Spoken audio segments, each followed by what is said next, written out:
তোমরা যে বিয়ে করার উদ্দেশ্যে প্রেম করে রেখে যায়, প্রেমটা করতেছো কেন? কারণটা কি?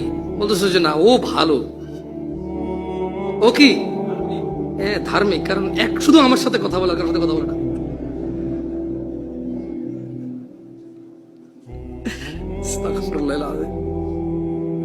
ওয়াল্লাহি আমার কাছে ইনবক্সে যে পরিমাণ মেসেজ আছে, এগুলো উদ্ভট মেসেজ, উদ্ভট। বলতেছে যে ও কোরআন শরীফ ছুঁয়ে বলছে আমাকে বিয়ে করবে। এখন আমি কিন্তু ওকে ধোকা দিই নাই শেখ, এখন ও বিয়ে করে ফেলছে। শেখ আহমদুল্লাহর ওয়াজে শুনছি মজা করে কবুল বললো বিয়ে হয়ে যাবে, এরকম আমরা বলছি।